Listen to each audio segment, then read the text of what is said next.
మీరు కూర్చుంటే అడు కూర్చొని అవతల కూర్చొని రాసుకోండి సరేనా.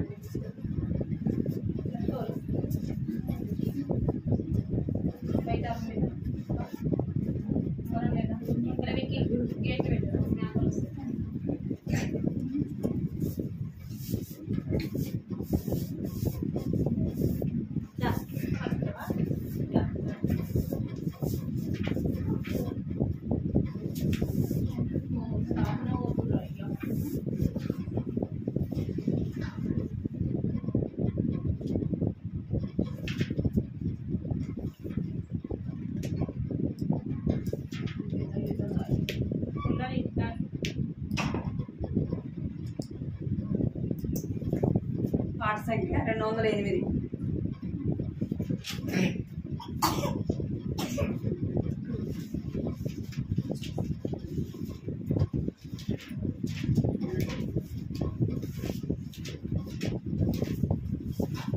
పాట సంఖ్య 208. స్తోత్రించి పాడి పొగడెదరు. స్తోత్రించి పాడి పొగడెదరు. 208 పాట సంఖ్య.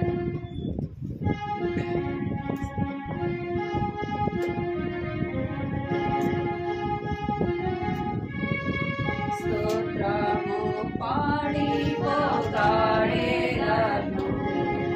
దేవాది దేవా నిన్ను రాజాది రాజా నిన్ను తొక్కి కీర్తించేదాను. దేవాది దేవా నిన్ను రాజాది రాజా నిన్ను తొక్కి కీర్తించేదాను. అద్భుతమైన ప్రేమ నాలో తండ్రి చూపు శుద్ధ ప్రేమ. అద్భుతమైన ప్రేమ నాలో పరమ తండ్రి చూపు శుద్ధ ప్రేమ. ఎన్నాడును మారని ప్రేమ నాలో నిలచుండు ప్రేమ.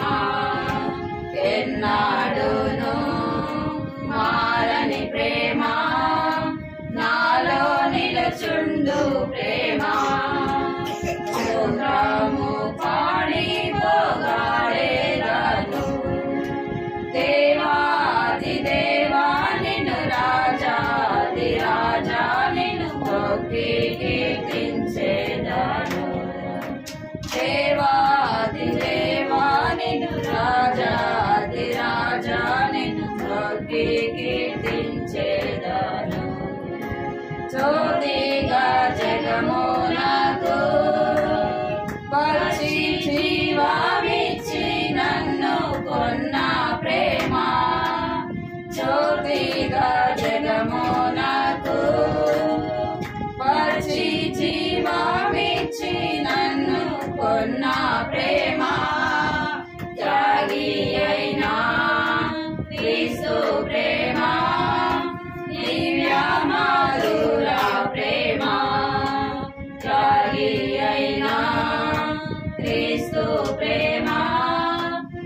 రాజా నిన్ను మొక్కి కీర్తించేదాను. ఆధారమైన ప్రేమ దినము మాతావలే నన్ను ఆదుకును ప్రేమ. ఆధారమైన ప్రేమ దినము మాతావలే నన్ను కూర్చు ప్రేమ. ఉన్నతమైన దైవ ప్రేమ నన్ను ఆకర్షించే ప్రేమ. ఉన్నతమైన దైవ ప్రేమ నన్ను ఆకర్షించే ప్రేమ. స్తోత్రము పాడి పొగడేదాను. దేవాది దేవా నిన్ను రాజాది రాజా నిన్ను మొక్కి కీర్తించేదాను. దేవాది దేవా నిన్ను రాజాది రాజా నిన్ను మొక్కి కీర్తించేదాను. మాట తప్పని ప్రేమ పరమ వాక్కునిచ్చి ఆదరించే ప్రేమ. మాట తప్పని ప్రేమ పరమ వాక్కునిచ్చి ఆదరించే ప్రేమ. సర్వశక్తి గల దైవ ప్రేమ సర్వదాము నుండు ప్రేమ. సర్వశక్తి గల దైవ ప్రేమ సర్వదాము నుండు ప్రేమ. స్తోత్రము పాడి పొగడేదాను. దేవాది దేవా నిన్ను రాజాది రాజా నిన్ను మొక్కి కీర్తించేదాను. దేవాది దేవా నిన్ను రాజాది రాజా నిన్ను మొక్కి కీర్తించేదాను. పాట సంఖ్య 271. 271.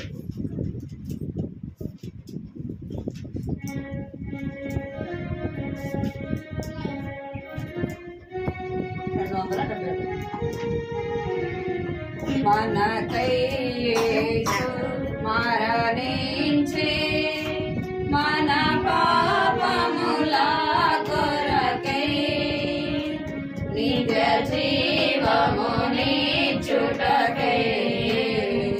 సాధుడు సజీవుడాయే.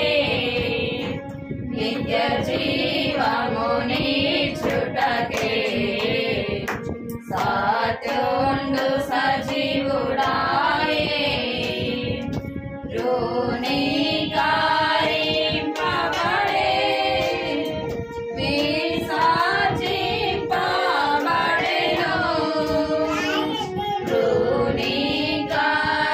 రుణికారింపబడే విసర్జింపబడెను.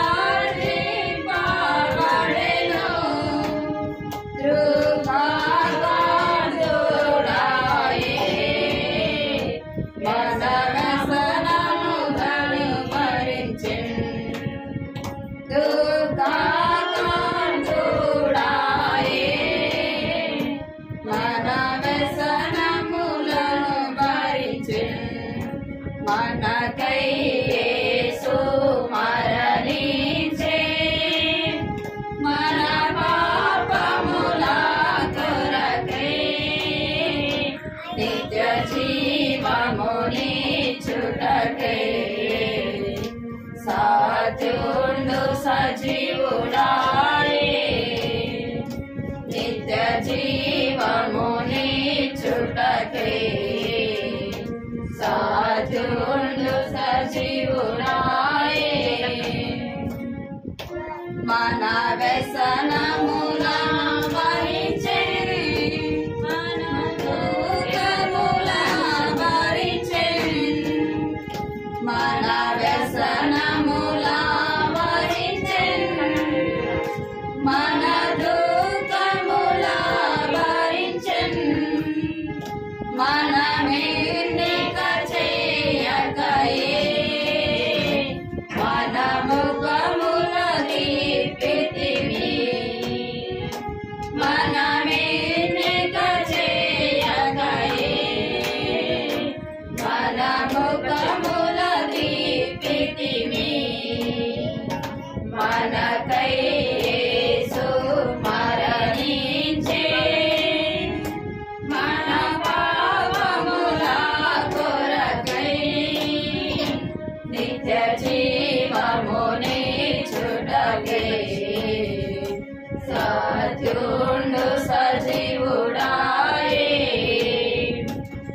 నిత్య జీవమునిచ్చుటకే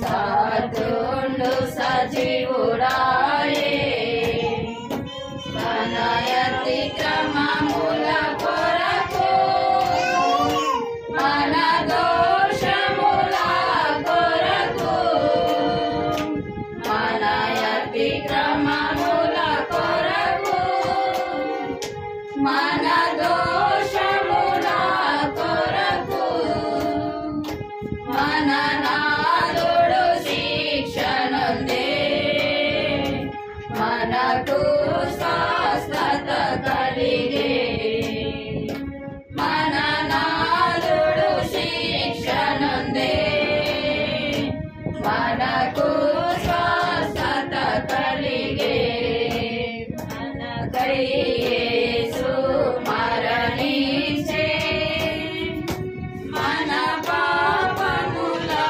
కొరకై నిత్య జీవమునిచ్చుటకే సాధుండు సజీవుడాయే నిత్య జీవమునిచ్చుటకే సాధుండు సజీవుడాయే సౌజన్యమును నేను పావాడేను సౌజన్యమును నేను పావాడేను తన నోరు తెరవలేదు మన ధనమీయన్ తన నోరు తెరవలేదు మనకై ధనమీయన్ మనకై యేసు మరణించే మన పాపముల కొరకై నిత్య జీవమునిచ్చుటకే సాధుండు సజీవుడాయే నిత్య జీవమునిచ్చుటకే సాధుండు సజీవుడాయే ఎదిరింపాలే దేవరిన్ లేదే కపటము నోట ఎదిరింపాలే దేవరిన్ లేదే కపటము నోట యెహోవా నలుగగటన్ మహారాజిని కలిగించెన్ యెహోవా నలుగగటన్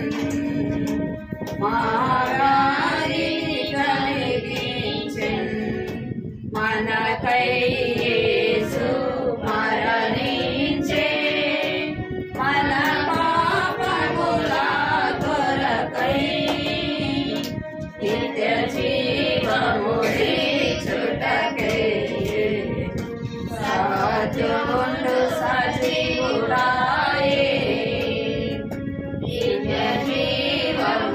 జీవమునిచ్చుటకే సాధుండు సజీవుడాయే సిలువలో వేలాడెన్ సమాధిలో నుండెన్ సిలువలో వేలాడెన్ సమాధిలో నుండెన్ సజీవుండ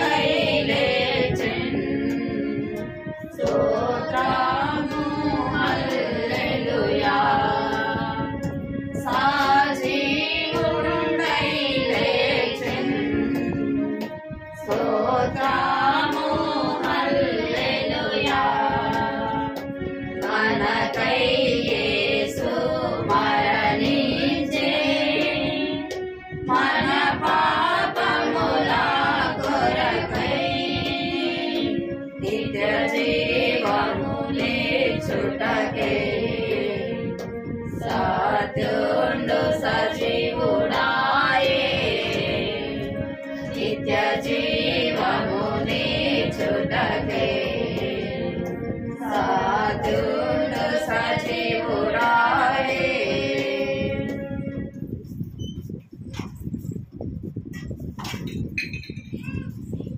ప్రార్థన చేస్తున్నాం.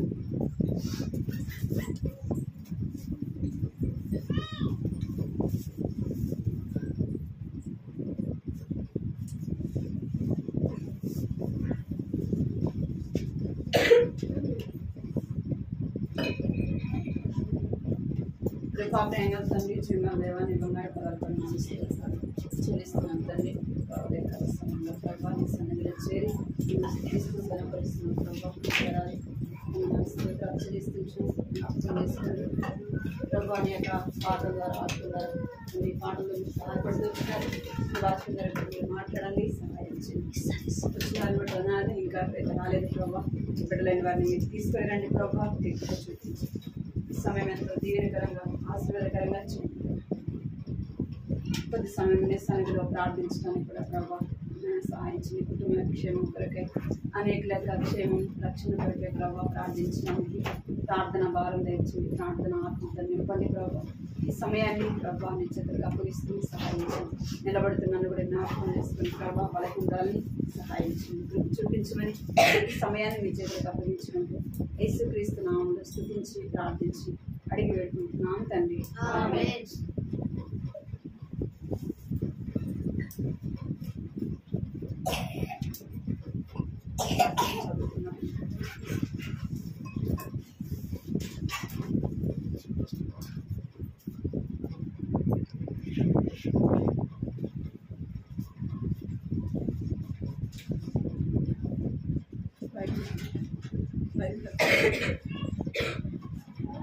వాక్యం చదువుకుందాం. మొదటి పేతురు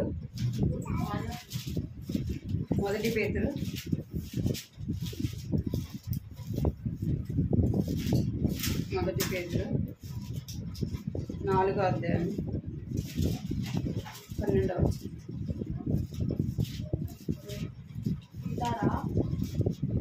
4వ అధ్యాయం 12వ వచనం. మొదటి పేతురు. అందరం తీసి అందరం కలిసి చదువుదాం మాటని. అందరం కూడా ఆ మాటని కలిసి చదవచ్చు వాళ్ళము చదువుదాం.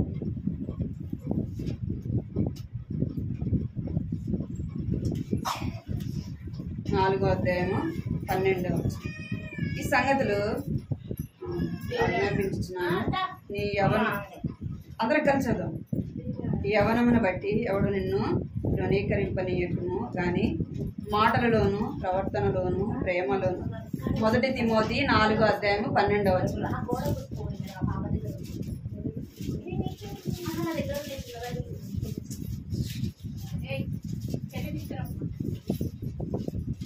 నాలుగో అధ్యాయము 12వ వచనం తీసినారు అందరం కలిసి చదువుతాం. యవనమును బట్టి ఎవడునో నిన్ను ధృవీకరింపనీయకును కానీ మాటలలోను ప్రవర్తనలోను ప్రేమలోను విశ్వాసులకు పవిత్రతలోను విశ్వాసులకు మాదిరిగా నుండును. గత వారం ఏం చూసాము?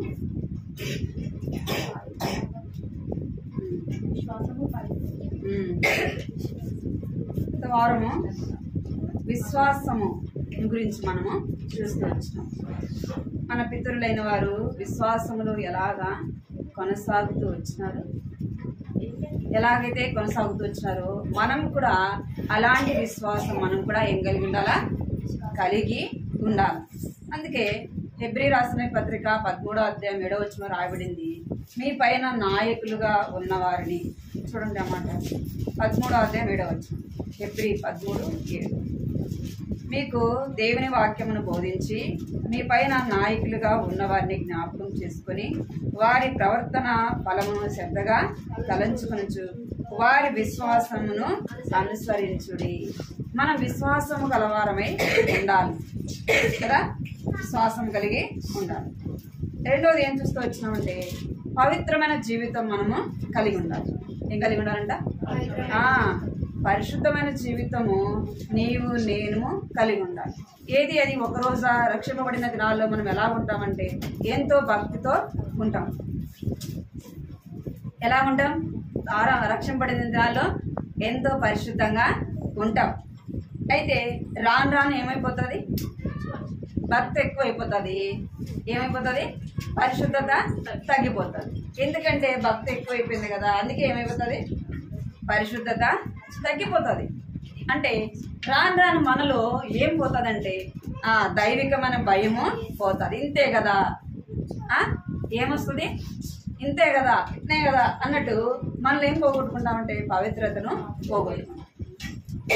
మన జీవితము యవన కాలంలో మనము ఉంటున్నాం కనుక ఎలా ఉండాలంటే మనల్ని ఎవ్వరు కూడా చూసి ఏ విషయంలో కూడా మనల్ని పిల్లలు సైలెంట్ కూర్చోవాలి, మీరు ఏ విషయంలో కూడా ఎదుటి వ్యక్తి మన ఎడల ఏం చెప్పకూడదు, ఏలెత్తి చూపించే విధముగా మన జీవితము ఉండకూడదు. మాటల్లో ఉండకూడదు, ప్రవర్తనలో ఉండకూడదు, ప్రేమలో ఉండకూడదు, విశ్వాసంలో ఉండకూడదు, పరిశుద్ధతలో కూడా ఏ వ్యక్తి కూడా మనల్ని ఏం చూపించకూడదు, ఏలెత్తి చూపించి ఫలాని వాళ్ళ దేవుని బిడ్డలు అని విధముగా మన జీవితము ఉండకూడదు. ఇప్పుడు మన ఆరో చూస్తాం. ఏముందంటే ఏముంది ఇక్కడ? విశ్వాసులకు మాదిరిగా. ఏమంట? విశ్వాసులకు మాదిరిగా. ఎలాగా విశ్వాసులకు మాదిరిగా ఉండాలంటే మన జీవితము అన్ని విషయాల్లో కూడా ఎలా ఉండాలంటే మాదిరికరంగా ఉండాలా. అది కష్టమైన, బాధ అయినా, ఇరుకైనా, ఇబ్బంది అయినా, పరిస్థితులు ఎలాంటివైనా మనం ఎలా ఉండాలా? అన్నీ బాగుంటే కాదు, అన్ని ప్రతికూలంగా ఉంటే కాదు కదా. అన్నీ బాగుంటే ఏం చేస్తాం? నేనందరం కూడా విశ్వాసము అనేది ఉంటుంది. విశ్వాసులకు మాదిరికరంగా ఉంటాం. ప్రతికూలమైన పరిస్థితులు వచ్చినప్పుడు ఎలా ఉంటాం మనం?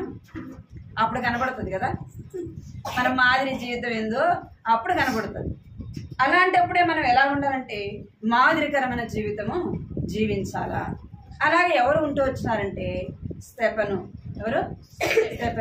స్తెఫను అనే పేరుకి అర్థము కిరీటము. అపోస్తుల కార్యం చూద్దాం. అనేకంటే మంది కొరింథీ 15వ అధ్యాయం 16వ అధ్యాయము 15వ వచ్చింది చదవండి. మొదటి కొరింథీ 16వ అధ్యాయము 15వ వచ్చింది చదవండి. తీసినవాడు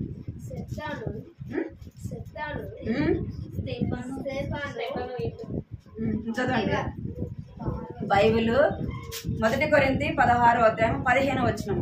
స్తెఫను ఇంటివారు అకయ యొక్క ప్రథమ ఫలమై ఉన్నారని వారు పరిశుద్ధులకు పరిచయ చేయుటకు తమను తాము అప్పగించుకుని ఉన్నారని మీకు తెలియదు. ఎవరిక్కడ?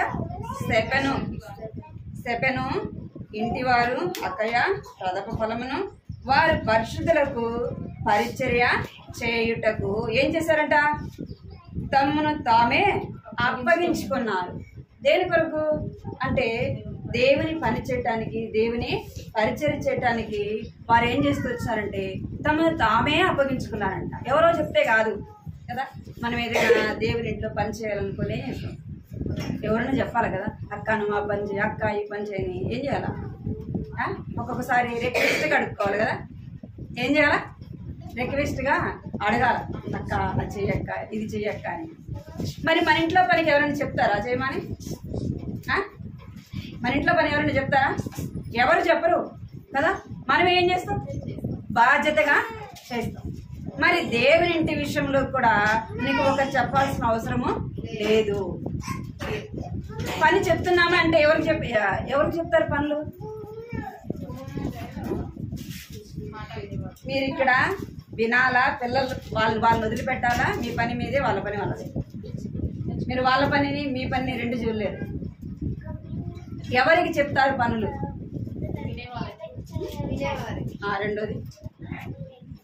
రెండోది కూడా చెప్పాలి.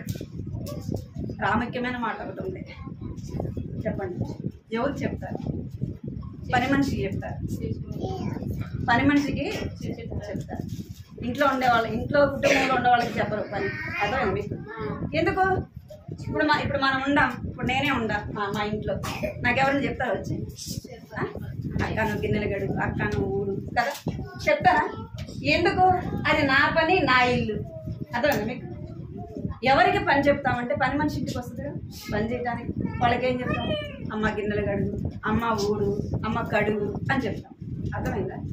నువ్వు నిజముగా దేవుని బిడ్డవైతే నీకెవరు చెప్పాల్సిన అవసరము లేదు. ఏదో ఒక పని మనిషిలాగా ఏది నేను వస్తా పోతా అంటే అలాంటి వారికి ఏం చెప్పాలి? పని చెప్పాలి. అర్థమైందా మీకు? ఇప్పుడు మనం ఎలా ఉండాలా? ఇక్కడ స్తెఫను ఇంటి వారు ఎలా ఉంటూ వచ్చినారంట? వారు పరిశుద్ధులకు పరిచర్య చేయుటకు తమను తామే అప్పగించుకొనిరి. మనమే ఏం చేయాలంట? అప్పగించుకోవాలి. మొన్నక దైవ సేవకుడు వచ్చాడు మా ఇంటికి. వచ్చి చెప్తున్నాడు, అమ్మాయి చాలా మంచి సిస్టర్, మందిరంలో పని అంతా చేస్తుంది, నేను చెప్పాల్సిన అవసరం లేదు అంటున్నాడు. అర్థమైందా? సేవకుడు అంటున్నాడు, అమ్మాయి మందిరానికి వస్తుంది అంటే ఒకరి గురించి చెప్తున్నాడు అనమాట. అమ్మాయి మందిరానికి వస్తుంది, ఇంత మందిరం పని అంతా చేస్తుంది సిస్టర్, చెప్పాల్సిన అవసరం లేదా? ఎందుకంటున్నాడు? చేసింది కాబట్టి అంటున్నాడు. అంటే మన గురించి ఏం చెప్పాలా? పలానా అక్క చెప్పాల్సిన అవసరం లేదు, ఏం చేస్తుంది? మనం చెప్పాల్సిన అవసరం లేదు, అక్క ఏం చేస్తుంది? చేస్తుంది అని చెప్పాలి. అంటే మీరు చేయట్లేదు నేను చెప్పట్లేదు, కానీ చేస్తారు. కానీ మనమే ఏం చేయాలంట? అప్పగించుకోవాలి. ఎందుకు అంటే దేవుని పని చేయడానికి, దేవుని ఇంట్లో పని చేయడానికి మనమే ఏం చేయాలంట? అప్పగించుకోవాలి. ఒకరు చెప్తే చేసేది కాదు. అతను మనమే అప్పగించుకునే వారముగా ఉండాలా. చూద్దాం, 1 తిమోతి 3వ అధ్యాయము, 1 తిమోతి 3వ అధ్యాయము 8వ వచనం. అలాగునే పరిచారకులు మాన్యులైంది, విమానస్తులను, మిగుల మద్యపానాసక్తులను, దుర్లాభమును అపేక్షించే వారై ఉండగా విశ్వాస ధర్మంలో పవిత్రమైన మనస్సాక్షితో గైగొరు వారై ఉండవలెను. అలాగనే పరిచారకులే, మౌనులే, దిమనసులే, మిగుల మద్యపానులను, దురాపేక్షను కలవారై ఉండక. మరి ఏం చేయాలంటే పరిచారకులముగా ఉండాలా. దేవునికి మనం ఎలా ఉండాలంట? పరిచారకులముగా ఉండాలా. మనమే తగ్గించుకొని దేవునికి మనము అప్పగించుకునే వారముగా ఉండాలా. మనమే అప్పగించుకోవాలా, ఎవరో చెప్తే చేసేది కాదు. కానీ మనము దేవుని పని కొరకై, దేవుని పరిచర్య కొరకై అప్పగించుకోవాలా. అలాగూ ఎవరు ఉంటూ వచ్చానంటే స్తెఫను ఉంటూ వచ్చినాడు. మార్కు సువార్త 10వ అధ్యాయము 43వ వచనం చదవండి. మార్కు సువార్త 10వ అధ్యాయం. మీలో అలా ఉండకూడదు. మీలో ఎవడైనా గొప్పవాడై ఉండకూడదు, వాడు మీకు పరిచారం చేయవాడై ఉండవలేదు. మీలో ఎవడైనా ప్రముఖుడై ఉండకూడదు ఎడల వాడు అందరికీ దాసుడై ఉండవలేదు. 45వ వచనం. మనిషి కుమారుడు పరిచారం చేయించుకుంటూ రాలేదు, కానీ పరిచారం చేయుటకును అనేకులకు ప్రతిగా విమోచన ప్రయోజనంగా తన ప్రాణం ఇచ్చుటకును వచ్చినను. చాలు. ఇక్కడ ఏం చేయాలంట?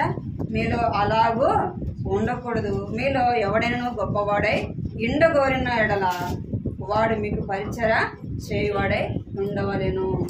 ఇక్కడ 25వ వచనంలో 45వ వచనం ఏం రాబడిందంటే, మనిషి కుమారుడు పరిచరము చేయించుకున్నట్టుకు రాలేదు, కానీ పరిచర్య చేయుటకును అనేకులకు ప్రతిగా విమోచన కారణముగా తన ప్రాణమును అప్పగించుకొనెను. దేనికి ఇష్టపడతాం మనం? దేనికి ఇష్టపడతాం? పని చేసేదానికి ఇష్టపడతామా, చెప్పేదానికి ఇష్టపడతామా? కదా, మనం ఏం చేస్తాం? చెప్పడానికి ఇష్టపడతాం. ఎవరైనా మనకు చెప్తే ఇష్టపడం మనం కదా. ఎవరైనా పని మనకు చెప్పారనుకోండి, ఏం చేస్తామా? నాకు పని చెప్తుందా కదా. ఏమంటాం? నాకు పని చెప్తుందా, నాకు చెప్పి అందుతామా అంటాం కదా, మనము అంటాం. ఇక్కడ యేసు ప్రభు ఏమంటున్నాడు అంటే, నేను పరిచర్య చేయించుకున్నట్టుకు రాలేదు, కానీ ఎందుకు వచ్చాడంట? పరిచర్య చేయటానికి వచ్చాను. మనం కూడా ఎలా ఉండాలంటే, ఎవరో మనకు చెయ్యాలని కాదు, కానీ మనం ఎలా ఉండాలంటే మనము చేసేవారముగా ఉండాలి. అందుకే యేసు ప్రభు కూడా శిష్యులకు ఏం చేస్తూ వచ్చినాడు? ఆయన వాళ్ళు అలా ఉండాలని యేసు ప్రభు శిష్యులైన వారికి ఏం చేస్తూ వచ్చినాడంటే వారి కాళ్ళను కడుగుతూ వచ్చాడు. యేసు ప్రభు ఏం చేశాడు? యేసు ప్రభు యొక్క శిష్యుల పాదములు కడుగుతూ వచ్చినాడు. ఎందుకు అంటే వారు అలాగ నేర్చుకోవడానికి. ఎందుకు అడిగాడంట? వాళ్ళు కూడా ఆ విధంగా తగ్గించుకొని ఒకరికొకరు ఏం చేసుకోవాలా? ఏం చేసుకోవాలా? అలాగా ఏమనుకుంటారంటే నేను గొప్ప. ముందు వచ్చిన వాళ్ళు ఏమంటారు? నేను పెద్దదాన్ని కదా, నేను ముందు వచ్చాను. మనమే అనుకుందాం ఇంట్లో ఆ కోడలుగా ఫస్ట్ మనం పోయినా అనుకోండి, ఏమంటాం? నేను పెద్దదాన్ని కదా ఇంటికి అని చెప్తే నేను చేస్తానా అంటాం కదా. ఇక్కడ యేసు ప్రభువు ఏం చేస్తుంటే వారిలో ఆ భేదం రాకుండా, ఆ యొక్క తేడా రాకుండా ఏం చేస్తూ వచ్చినాడంటే ఆయన ఏం చేస్తున్నాడు? వాళ్ళ పాదములు కడుగుతూ వచ్చినాడు. అందుకే యేసు ప్రభువు అంటున్నాడు, మనిషి కుమారుడు పరిచయం చేయించుకుంటూ రాలేదు కానీ ఏంట చేయటానికి వచ్చాడు. యేసు ప్రభువు చేశాడా చేయించుకున్నాడా? చేశాడు. యేసు ప్రభువు ఏం చేశాడు? చేసి విశ్వాసులైన ఆ యేసు ప్రభువు యొక్క శిష్యులకు ఆయన మాదిరి చూపించాడు. దేవుని బిడ్డలమైన మనము ఎలాగ జీవించాలంటే విశ్వాసులకు మాదిరికరమైన జీవితము జీవించాలి.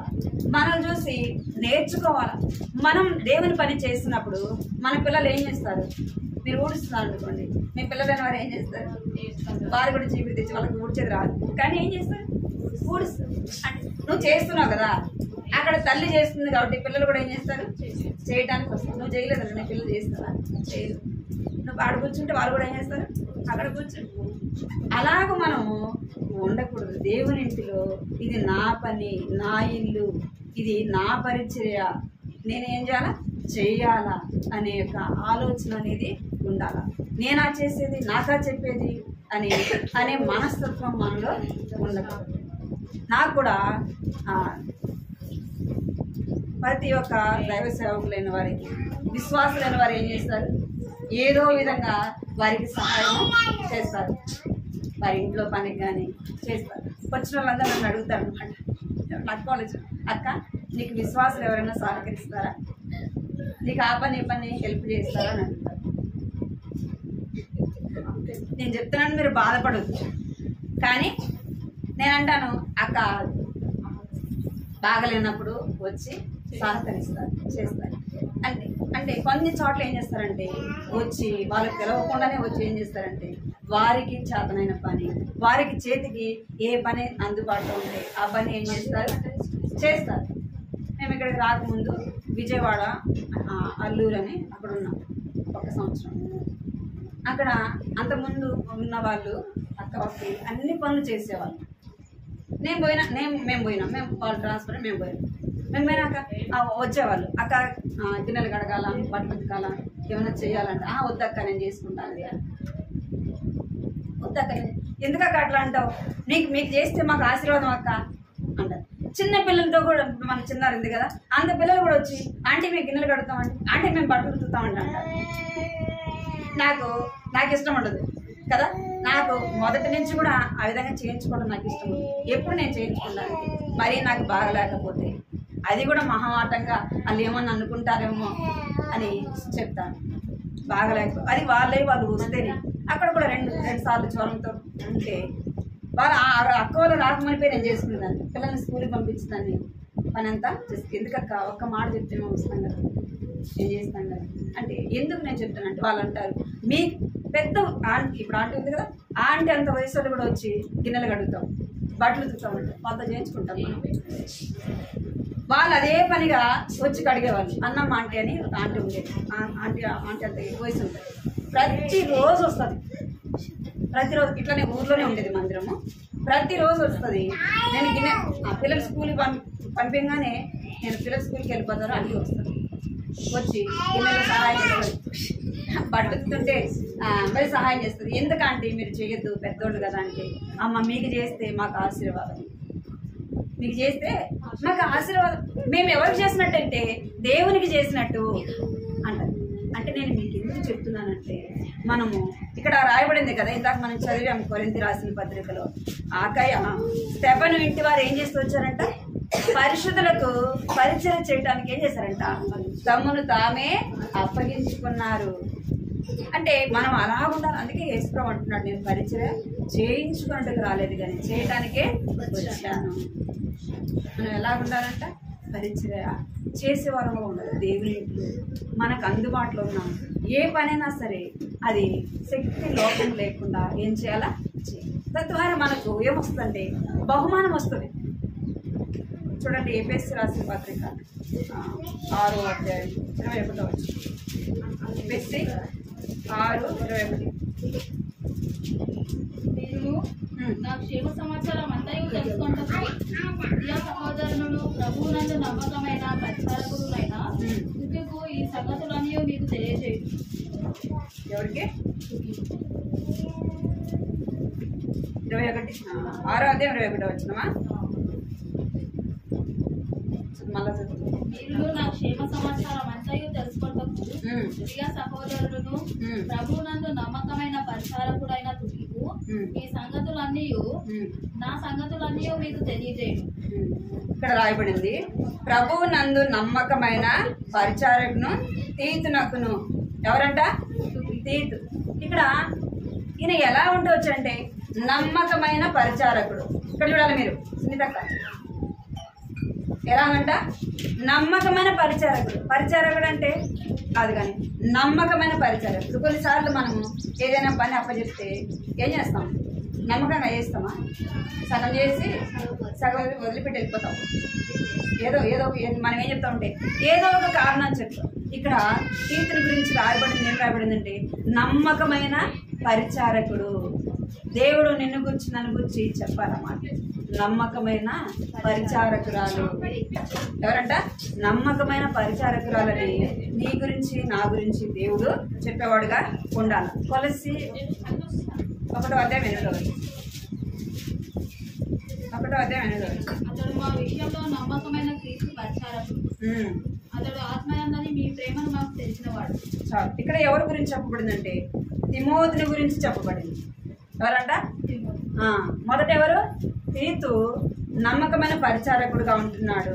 రెండో వ్యక్తి ఎవరు అంటే తిమోతి నమ్మకమైన పరిచారకుడుగా ఉన్నాడు. నీవు నేను అలా ఉంటున్నామా? నమ్మకమైన పరిచారకులముగా ఉండాలా? మనమే తగ్గించుకున్న అనుభవంలో మనము ఉండాల. మొదటిదిగా మనం ఏం చూస్తూ వచ్చినాము? విశ్వాసులకు మాదిరిగా ఉండాలంటే మనం ఎలా ఉండాలంటే పరిచారకులముగా ఉండాలా. రెండో భాగం చూద్దాం. రెండోది అదే తిమోతి, మొదటి తిమోతి 4:12 వచ్చింది మాట ఉంటుంది చూడండి. నీ యవ్వనంను బట్టి ఎవడను నిన్ను తృణీకరింపనీయకు గాని కాదు 3:8 అలాగుననే పరిచారకులు మాన్యులై ఉండి విమనస్సులను మద్యపానాసక్తులను మౌనులై ఉండడం దుర్లాభమును అపేక్షించిన వారులై ఉండక విశ్వాస మర్మమును పవిత్రమైన మనస్సాక్షితో గైకొని వారై ఉండవలేదు.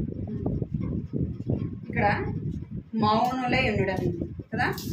ఎలా ఉండాలంట అంటే మనము కొన్ని పరిస్థితులలో ఎలా ఉండాలా? మౌనంగా ఉండాలి.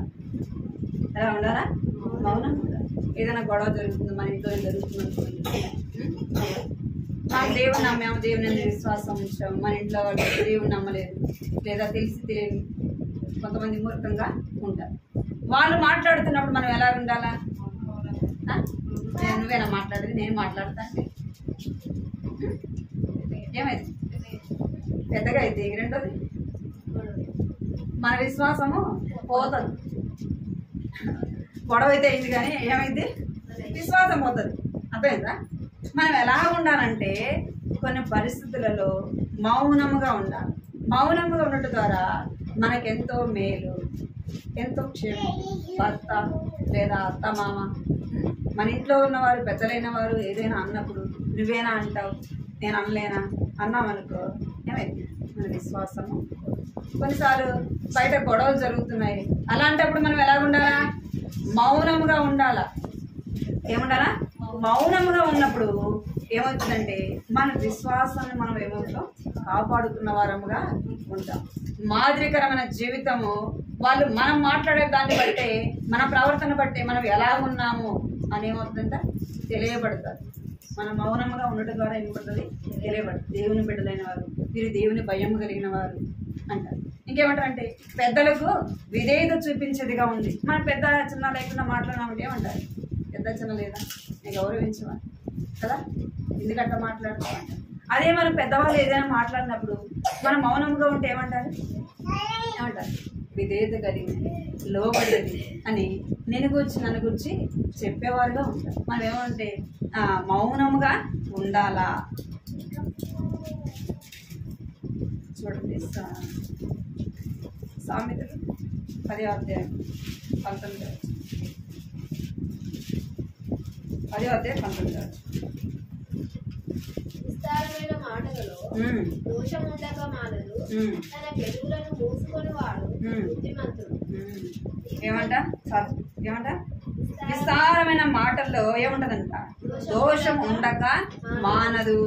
మనం మాట్లాడే మాటల్లో ఏముంటదంటే దోషము ఉంటుంది. అందుకే మనం ఏం చేయకూడదంటే విస్తారముగా మాట్లాడద్దు. నోరుంది కదా అని ఇష్టం వచ్చినట్టుగా మనం ఏం చేయకూడదు, మాట్లాడదు. మన మాటలు కొద్దిగా ఉండాలి. అదే ప్రసంగిలో చూస్తే చూడండి 5వ అధ్యాయం 12వ వచనం, 5వ అధ్యాయం 2వ వచనం. ప్రసంగి 5వ అధ్యాయం 2వ వచనం. నీవు దేవుని సన్నిధిని అనాలోచనగా పలుకుటకు నీ హృదయమును త్వరపడనీయక నీ నోటిని కాచుకోము. దేవుడు ఆకాశం మందు ఉన్నాడు, నీవు భూమి మీద ఉన్నావు, కావున నీ మాటలు కొద్దిగా ఉండవలెను. చాలు. ఏమంట? నీవు దేవుని సన్నిధిన అనాలోచనగా పలుకుటకు నీ హృదయమును త్వరపడనీయకము, నీ నోటిని కాచుకొనుము. దేవుడు ఆకాశం మందున్నాడు, నీవు భూమి మీద ఉన్నావు, కావున నీ మాటలు కొద్దిగా ఉండవలెను. ఎక్కడంట? దేవుని సన్నిధిలో ఉన్నప్పుడు మనం ఏం చేయకూడదు, అనాలోచనగా ఏ మాట కూడా మనం ఏం చేయకూడదు, పలకూడదు. ఎందుకంటే నువ్వు మాట్లాడే మాట, నేను మాట్లాడే మాట దేవుడు ఏం చేస్తాడు? లెక్కిస్తాడు. ఏం చేస్తాడంట? లెక్కిస్తాడు. ఆయన ఏం చేస్తాడు? ఇస్తాడు. కనుక మన మాటలు ఎలా ఉండాలంటే కొద్దిగా ఉండాలా. నీ హృదయమును త్వరపడనీయకము. మాట్లాడటానికి మనం ఏం చేయకూడదంట? మన హృదయాన్ని త్వరపడనీయకూడదు. అర్థమైందా?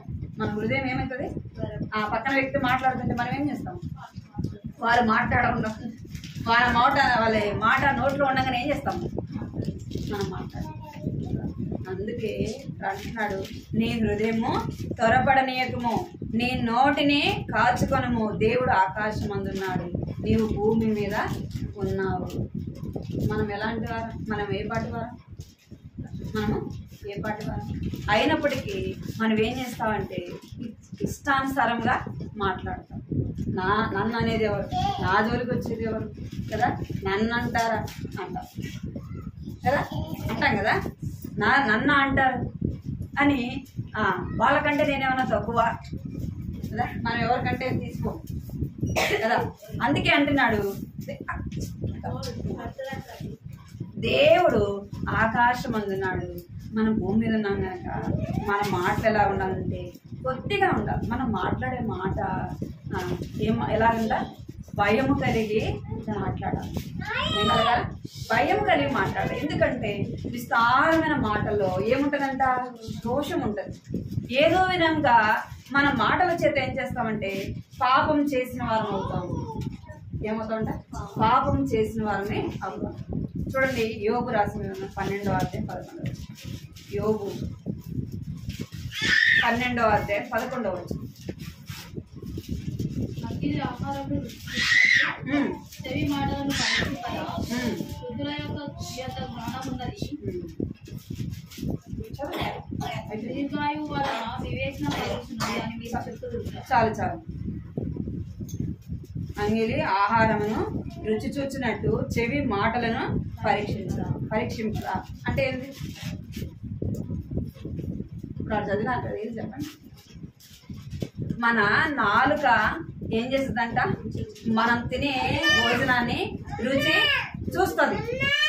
ఇక్కడ చెవి అంట మాటలని పరీక్షిస్తుందంట. నాలుకేమో మన మాటలను రుచి చూస్తుంది. కూర బాగుందా బాగలేదా అని నోట్లో పెట్టగానే చెప్పేస్తాం. అంటే చెవి అంట మన మాటలని పరీక్షిస్తుందంట. అంటే మంచి మాట్లాడుతుందా చెడు మాట్లాడుతుందా మన చెవి ఏం చేస్తుంది? పరీక్షిస్తుంది.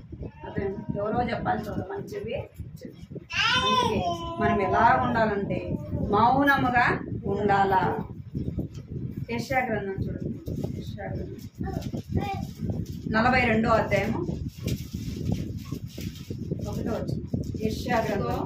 నేను ఆదుకొని నా సేవకుడు, నేను ఏర్పరచుకున్న వాడు నా ప్రాణములకు ప్రియుడు. అతని యందు నా ఆత్మను ఉంచి ఉన్నాను. అతడు అన్యజనులకు న్యాయం కనపరచు. అతడు కేకలు వేయడు, అరవడు. తన కంఠస్వరం వీధిలో వినబడనీయడు. నలిగిన రెల్లును అతడు విడువడు. మతమతలాడుచున్న జనపనార వత్తిరి ఆర్పడు. చాలు. ఇక్కడ ఎవరి గురించి చెప్పబడిందంటే యేసు ప్రభు గురించి చెప్పబడింది. యేసు ప్రభు గురించి చెప్పబడింది. ఏమంటే అతడు కేకలు వేయడు, తన కంఠస్వరము వీధులలో వినబడనీయడు.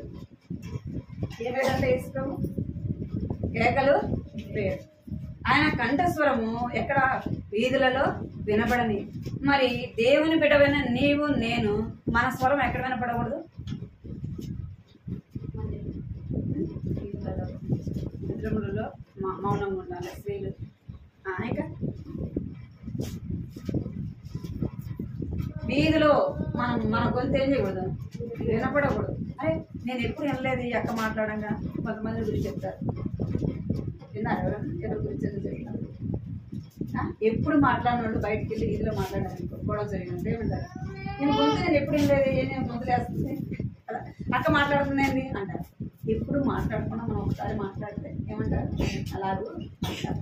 యేసు ప్రభు గురించి ఏం చెప్పబడిందంటే ఆయన ఏమంట అతడు కేకలు వేయడు, ఆయన కంఠస్వరము వీధులలో వినపడకూడదు. మనం కూడా ఏమేయకూడదంట? కేకలు పెద్ద పెద్దగా గొడవలు జరిగినప్పుడు ఏం చేస్తాం? పెద్ద పెద్దగా అరుస్తాం కదా, పెద్ద పెద్దగా అరుస్తాం. ఎందుకు అంటే మమ్మల్ని అంటారా అని ఏం చేస్తాం? మౌనంగా ఉంటే వాళ్ళు ఇంకా ఎక్కువ చేస్తారు, వాళ్ళు ఇంకా ఎక్కువ మాట్లాడతారు. మనం మాట్లాడినామనుకో వాళ్ళు ఏం చేస్తారు? వాళ్ళు తగ్గిపోతారని ఏం చేస్తాం? గొడవలు జరిగినప్పుడు మాట్లాడు. కొన్నిసార్లు మౌనంగా ఉన్నప్పుడు ఏం చేస్తారు? మనం మెత్తకతనాన్ని చూసి వాళ్ళ మీదకి వస్తారు కదా, అది కరెక్ట్. కానీ బైబిల్ ఏం చెప్తుంది? యేసు ప్రభు ఎలాగున్నాడు? మౌనముగా. ఆయన సిలువ వేసినప్పుడు ఆయన ఎలాగున్నాడు? మౌనముగా. కేకలేసినాడా? ఆయన ఏమైనా చేయొచ్చు వాళ్ళని, కానీ ఆయన ఏం చేశాడంటే మౌనముగా నీ కొరకు నా కొరకు మౌనాన్ని వహించాడు. ఇందాక మనం పాట పాడాం కదా, రెండో పాట పాడాం. ఆయన ఏమైండ? నీ కొరకు నా కొరకు మౌనముగా ఉంటూ వచ్చినాడు. ఎందుకు? ఆయన మాట్లాడితే నీకు నాకు రక్షణ రాదు. నీవు నేను మాట్లాడితే ఎదుటి వ్యక్తి రక్షణ పొందడు. అర్థమైంది? ఆయన మాట్లాడింటే నీవు నేను రక్షింపబడి ఉండేవాళ్ళము కాదు. మరి ఇప్పుడు మనం మాట్లాడితే ఎదుటి వ్యక్తిని మన చుట్టుపక్కల ఉన్న వారినైనా మన ఇంట్లో ఉన్న వారినైనా దేవుని ఇంటికి తీసుకుంటారు. ఎందుకు అంటే మన జీవితం మాదిరికరంగా లేదు. వాళ్ళు మాట్లాడుతున్నారు, నువ్వు మాట్లాడుతున్నావు అనుకుని తీసావనుకు ఏమంటారు? నువ్వు పోయి ఏం నేర్చుకున్నావు? నువ్వు పోయి ఏం నేర్చుకున్నావు? నీ జీవితం ఏం మారింది అంటారు. అందుకే యేసు ప్రభు నీ కొరకు నా కొరకు ఆ సిలువలో ఆయన ఏం చేశాడంట? మౌనము వహించాడు. 39 దెబ్బలు ఆయన్ని కొడుతూ వచ్చారు. ఆయన ఉమ్మ వేశారు కదా, ఆయన కొట్టారు, ఆయన జుట్టు లాగారు, ఆయనని ఎన్నో విధాలుగా ఆయన బాధ పెట్టినప్పటికీ ఆయన ఏం చేశాడు? ఒక్క మాట కూడా మాట్లాడలేదు. ఎందుకు? నీ కొరకు నా కొరకు మౌనముగా ఉంటూ వచ్చినాడు. మరి నీ కొరకు నా కొరకు దేవాది దేవుడు ఆయనే అన్ని శ్రమలు పడి ఉమ్మించుకొని కొట్టించుకొని ఆయన సొగసు స్వరూపాన్ని కోల్పోయి ఆయన ఎగతాలు చేస్తూ వచ్చినారు. ఆయన ఇష్టం వచ్చినట్టు మాట్లాడుతూ వచ్చారు. ఆయన ఒక్క మాటకైనా ఏం చేయలేదు, నోరు తెరిచి మాట్లాడలేదు. ఆయన కంఠస్వరము బయటికి వినపడలేదు. మరి నీ నా స్వరం ఎందుకు వినపడుతుంది అంటే మనలో ఏం లేదు, మాదిరికరమైన జీవితము లేదు, దేవుని భయం మనలో లేదు. దేవుడు నా కొరకు అన్ని శ్రమలు సహించాడు కదా, నా కొరకు కొట్టబడ్డాడు కదా, నా కొరకు ఉమ్మ వేయించుకున్నాడు కదా, నా కొరకు ఆయన సిలువ వేయబడ్డాడు కదా. మరి మనం ఒక మాట అంటే ఏమైంది కదా? ఎవరైనా మనం ఒక మాట అంటే ఏం చేస్తాం? మనకు ఎక్కడ లేని రోషం పౌరుషం అన్నీ వచ్చేస్తాయి కదా, అన్నీ వచ్చేస్తాయి. అన్నీ వచ్చేసి ఏం చేస్తామంటే దేవుడినైనా వదులుకోవడానికి ఏం చేస్తాం? మంచిలో కలిగి ఉండే వాళ్ళు అందరూ అనుకోండి ఏం చేస్తాం? నన్ను అంటారు, నేను రాను ఇంకా ఎందుకక్క నన్ను ఉంటుందా నేను అలాంటి వాళ్ళు ఉండాలి లేదా మీరు చూసింటారు చూసింటారు నేను చూశాను ఎందుకు అంటే దేవుని కొరకు నిన్ను నన్ను ఏం చేస్తారు ఒక మాట అంటారు ఇక్కడ చూడండి అపోస్తుల కార్యము 7వ అధ్యాయము అపోస్తుల కార్యం 7వ అధ్యాయం 59-60 వచనాలు చూడండి 7వ అధ్యాయం అపోస్తుల కార్యము 7వ అధ్యాయము 59వ అధ్యాయము 59వ వచనము 60వ వచనం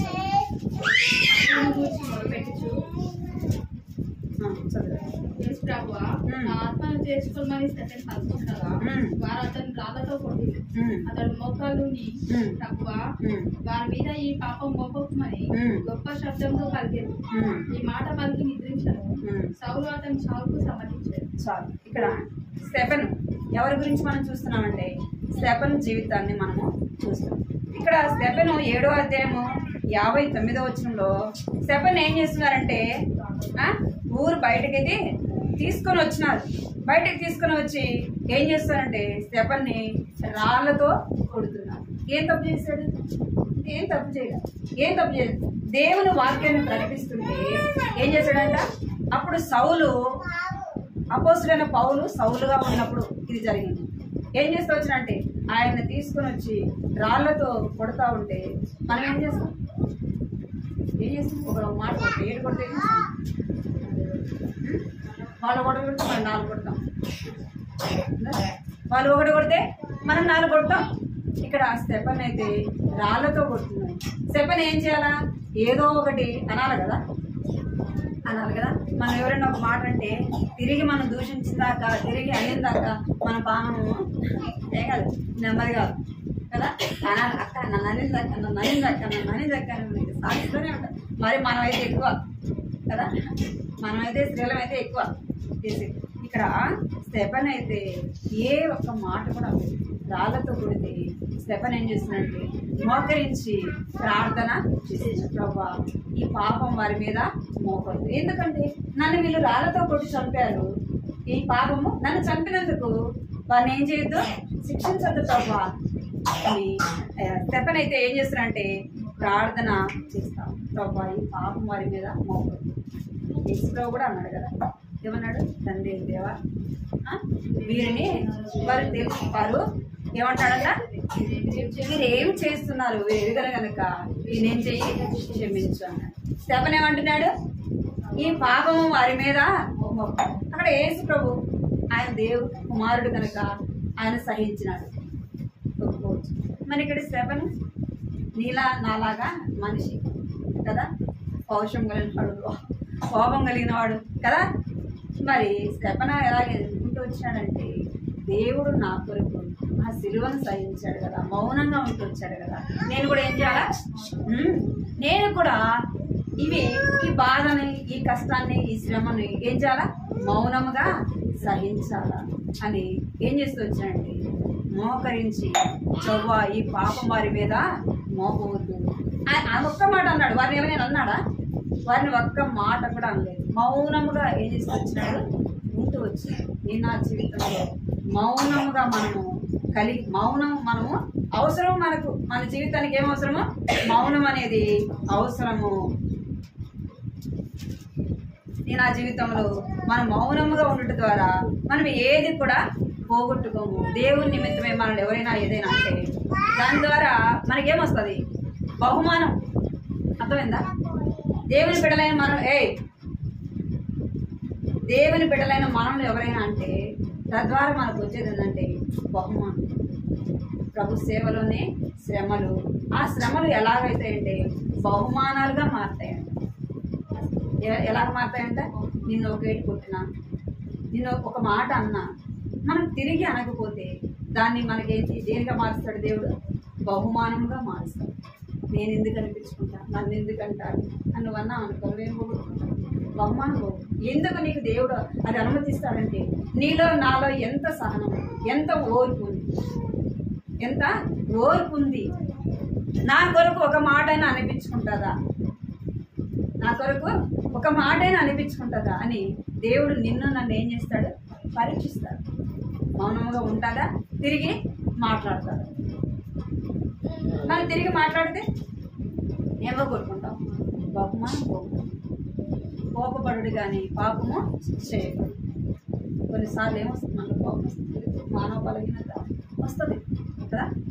మనం ఎంత మౌనంగా ఉన్నా, ఎంత సహనం పోతున్నా కొన్నిసార్లు ఏమొస్తుందండి, ఫోన్ పడతారు. కొన్నిసార్లు మనకి కోపము వస్తుంది, పిల్లల మీద, కుటుంబంలో ఆయా పరిస్థితులు బట్టి వస్తుంది. కానీ బైబిల్ చెప్తుంది, ఏం చెప్తుందంటే కోపపడు కానీ పాపము చేయకూడదు. ఆ కోపాన్ని ఎప్పటి వరకు ఉంచుకోకూడదంట, సూర్యుడు అస్తమించేంత వరకు ఉంచుతుంది. ఒకవేళ నాకు కోపం వచ్చింది అనుకోండి, సాయంత్రం ఏదైనా జరిగింది, అది ఉదయానికి ఏం చేయకూడదు, మనసులో పెట్టుకోకూడదు. అర్థమైందా?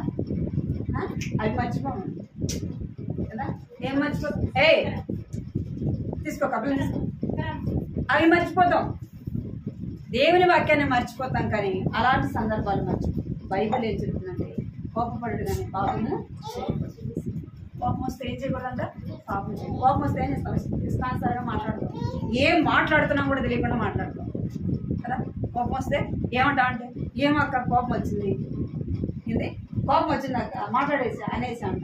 దానివల్ల నువ్వు బాధపడిన ప్రయోజనం ఉండదు. ఇక నాకు కోపం వచ్చింది అంటాం, దానివల్ల మనం బాధపడినా కూడా ప్రయోజనము ఉండదు. అందుకే ఏం చేయకూడదు, కోపం రాకుండా ఏం చేయాలి, కోపం రాకుండా అనుకోవాలి. ప్రభా నాకు సహనం తెచ్చే ప్రభా, నాకు ఓర్పు తెచ్చే ప్రభా అని అడగాలి. యాకోబు రాసిన పత్రిక 1వ అధ్యాయం 19వ వచనం.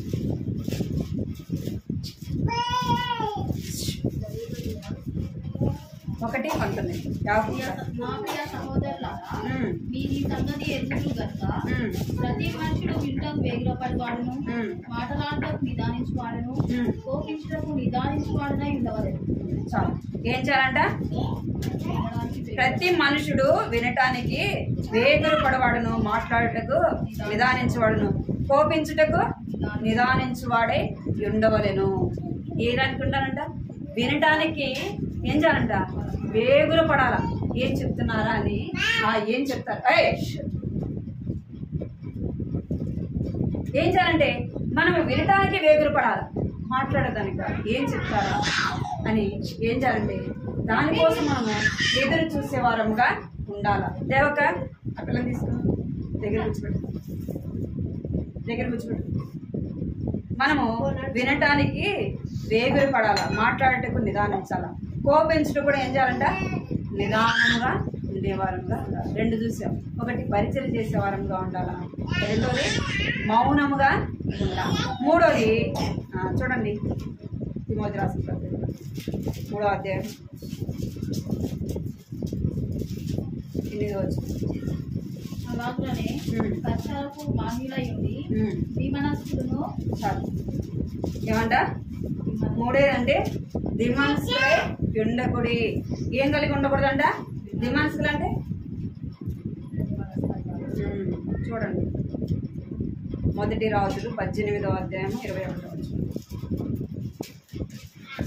1 రాజులు 18వ అధ్యాయం 21వ వచనం. ఏలియా జనులందరి దగ్గరికి వచ్చి రెండు తలముల మధ్య తలబడుచుందురు.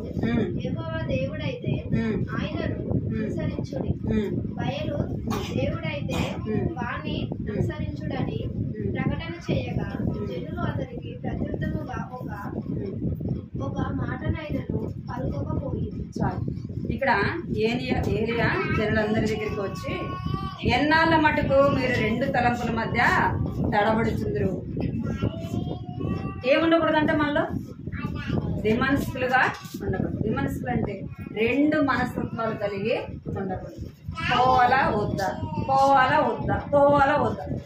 కదా అని ఏం చేయకూడదంట, 2 మనసులు మనలో ఒకటే మనలో ఉండాలి. అది ఎలా ఉండాలంటే అది మన మనసులో అది స్థిరమైనదిగా ఉండాలి. మనం ఏమనుకుంటామంటే దేవుళ్ళో ఉండాలనుకుంటాం, లోకంలో ఉండాలనుకుంటాం కదా. ఎక్కడ ఉండాలనుకుంటాం, దేవుడు కావాలా, ఇంకా దయ్యం కూడా కావాలా కదా. దేవుడు కావాలా, దయ్యం కావాలి, ఇద్దరు వదులుకోవాలి. ఎందుకు?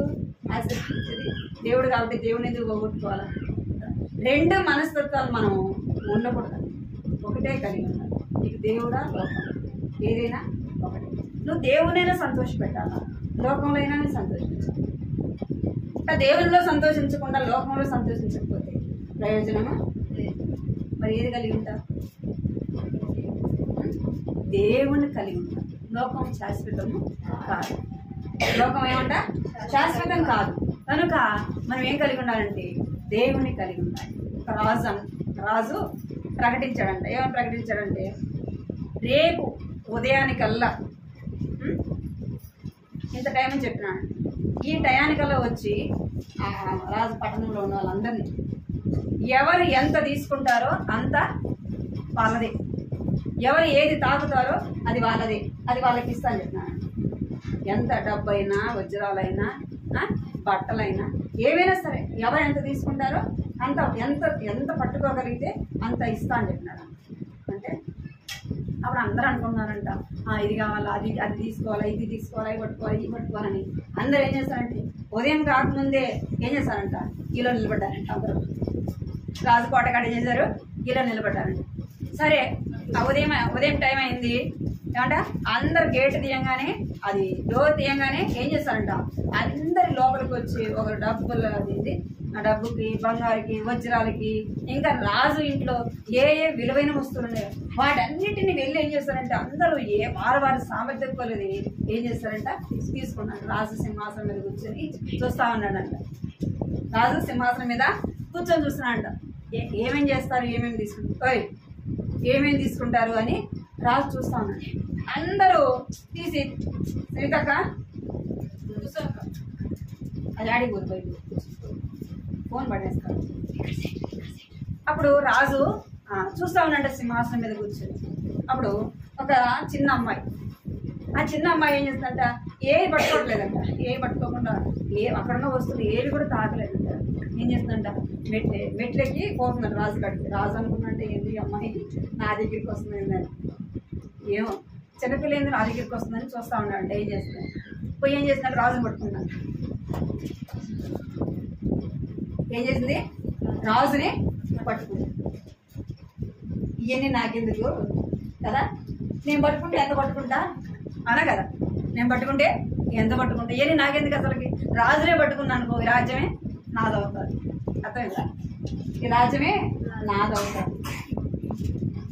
అది పట్టుకుని ఇది పట్టుకుని అవన్నీ ఎందుకు అని ఏం చేసిందంట, వెళ్ళి రాజునే పట్టుకున్నాను. సరే మనం ఏమనుకుంటామంటే దేవుడు కావాలా, లోకం కావాలా, రెండు మనసుల మధ్య, రెండు మనస్తత్వాల మధ్య మనం ఏం చేస్తామంటే అటు ఆత్మీయం ఎదగలేము, ఇక లోకంలో సంతోషపడలేము కదా. అందుకే చెప్తున్నాడు, ఏలియా అంటున్నాడు, యెహోవా దేవుడైతే ఆయననే సేవించు, లేదా ఇతర దేవతలు ఉన్నారు వాళ్ళ దేవతలు అయితే వాళ్ళనే సేవించు. మీరు అటు దేవుడు కావాలా, ఇక లోకం కావాలి, ఇటు దేవతలు కావాలని ఎందుకు, రెండు మనసుల మధ్య మీరు ఎందుకు తడబడుతున్నారని ఏలియా చెప్తున్నాను. నీవు నేను ఏం కలిగి ఉండాలి, ఎన్ని మనస్తత్వాలు కలిగి ఉండాలి. మన మనసు స్థిరమైందిగా ఉండదు కదా. బాగుంటేనే ఏదైనా మేలు చేస్తే ఏం చేస్తాం, నాకు దేవుడే కావాలా. ఏదైనా ఒక చిన్న కష్టం శ్రమ రాగానే దేవుడు ఎక్కడున్నాడు, దేవుడు ఎక్కడున్నాడు, ఈ శ్రమ ఎందుకు వచ్చింది, ఈ బాధ ఎందుకు వచ్చింది, నాకు దేవుడు అని ఏం చేస్తాం, దేవుని మందిరానికి వెళ్ళకుండా అదేమంటారు, రెండు మనసులు మనము ఏం చేయకూడదంట, కలిగి ఉండకూడదు. ఇర్మియా రాసిన గ్రంథము 10వ అధ్యాయం 1వ వచనం.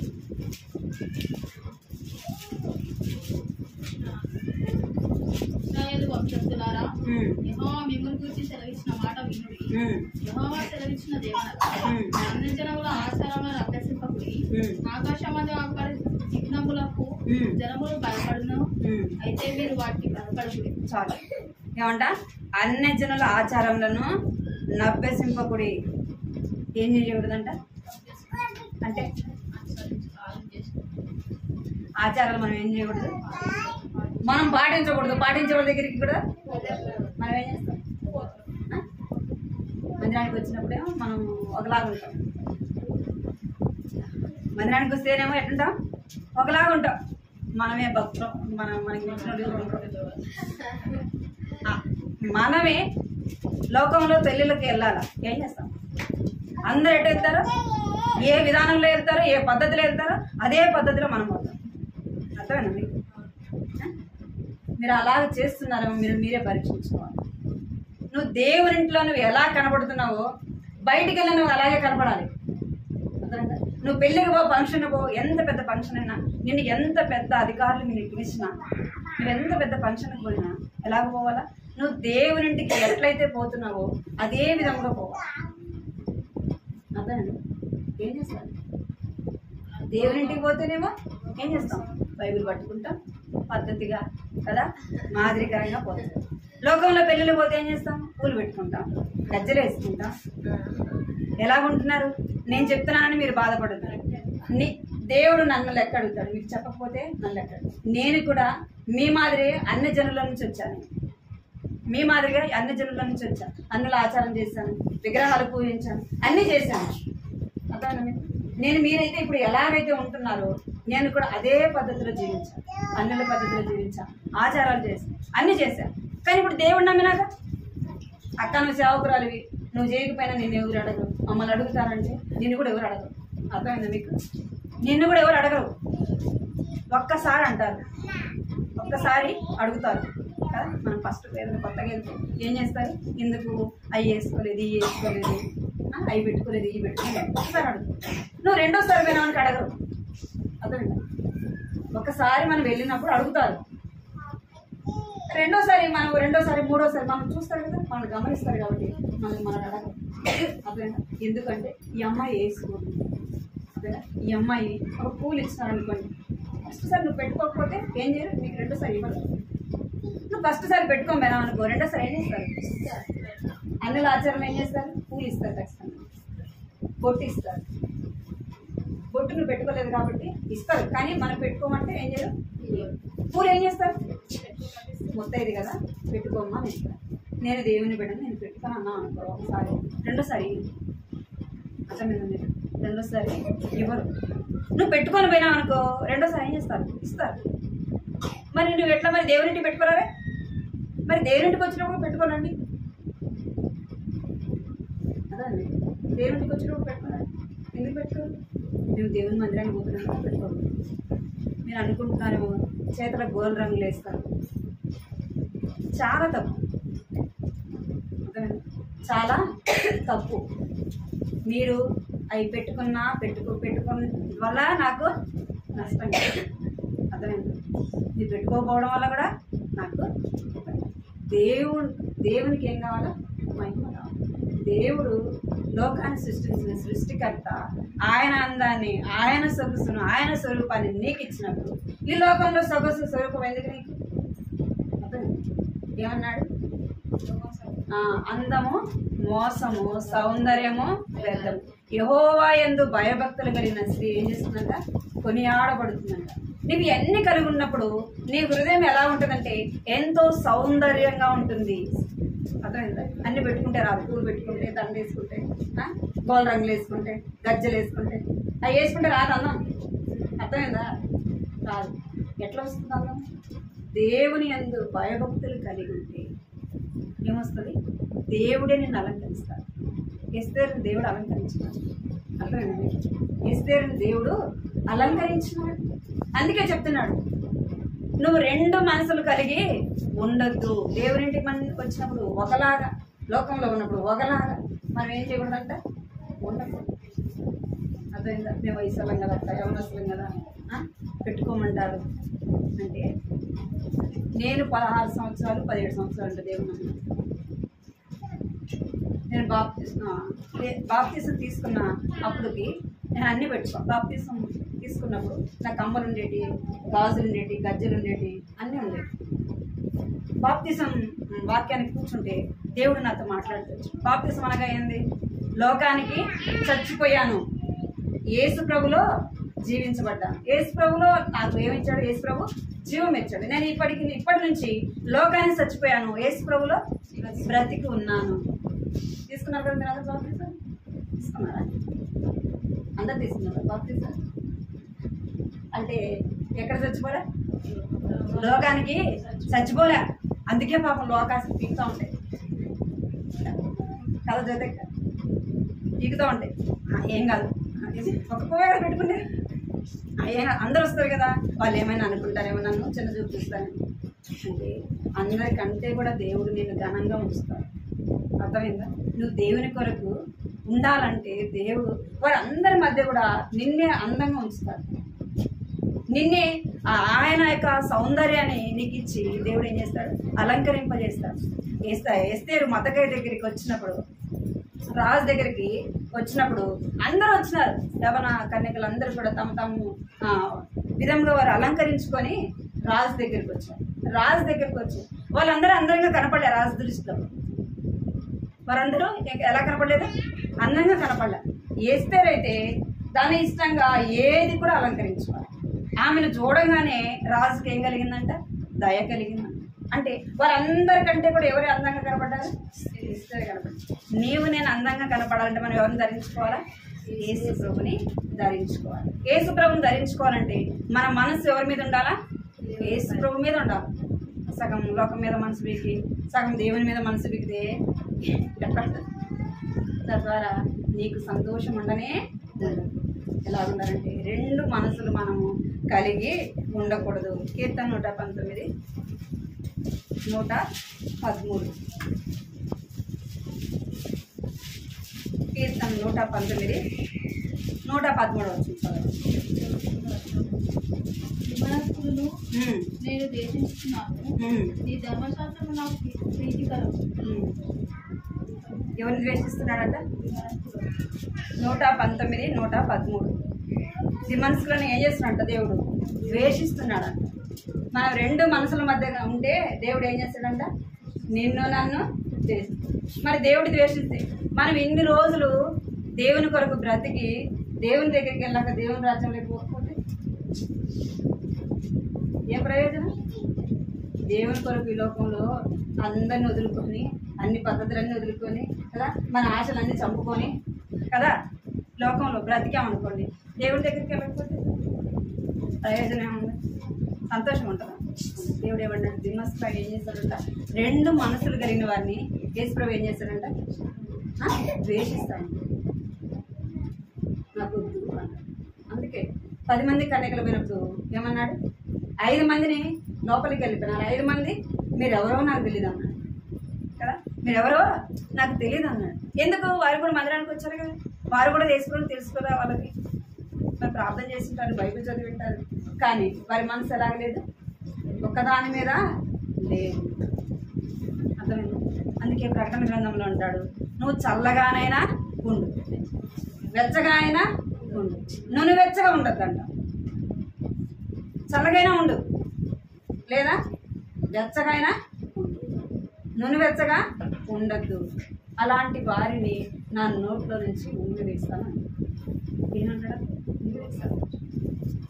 నూనె వెచ్చగా ఉండి నేను తాగుతామా? చల్లగా ఉంటే అన్న తాగుతాం, లేదా బాగలేనప్పుడు వేడివేడిగానే తాగుతాం. అదే నూనె వెచ్చకుంటే తాగం. అదే మన జీవితం కూడా ఉంటే దేవుని కొరకైనా బ్రతకాలి, బ్రతికితే లోకం కొరకైనా బ్రతకాలి. రెండు మనసులు కలిగి మనం ఏం చేయకూడదు, ఉండకూడదు అని దేవుని వాక్యము చెప్తా ఉంది. లాస్ట్గా హోషేయ 8వ అధ్యాయం 5వ వచనం. దానియేలు తర్వాత హోషేయ గ్రంథము 8వ అధ్యాయం 5వ వచనం. తిరివేయబడదు, ఇశ్రాయేలు వారు తిరివేయబడదు, ఎవరికి ఇష్టము కాని ఘటము వంటి వారై అన్యజనులలో ఉండురు. హోషేయ 8వ అధ్యాయం 5వ వచనమా? 8వ అధ్యాయము 5వ వచనం. 5వ వచనం. ఆయన నీ దూడలు విగ్రహమును విసర్జించు, నా కోపం వారి మీదకి రవ్వకూడదు. ఎంతకాలం వారు పవిత్రత నందజాకుందురు. ఇక్కడ చెప్పబడింది ఎవరి గురించి? ఇశ్రాయేలు ప్రజల గురించి చెప్తున్నాడు. ఏమని చెప్తున్నాడంటే, సోమరోను ఆయన దూడను విగ్రహములను విసర్జించు, నా కోపం వారి మీదకి రగులు. ఎంతకాలము వారు పవిత్రత నొందక ఉందురు. ఎంతకాలం ఇలాగా ఇశ్రాయేలు ప్రజలు కూడా ఏం చేశారు? దూడను చేస్తున్నారు కదా. అందుకే చెప్తున్నాడు, మీరు ఇంకా ఎంతకాలం పవిత్రత నొందకుండా ఇలాగ రెండు మనస్తత్వాల మధ్య ఉంటారు అని దేవుడు చెప్తున్నాడు. మనం ఏం కలిగి ఉండాలంటే పవిత్రత కదా. రెండు మనసులు మనము కలిగి ఉండకూడదు. కీర్తనలు 4:2 మాట సార్. కీర్తనలు 4:2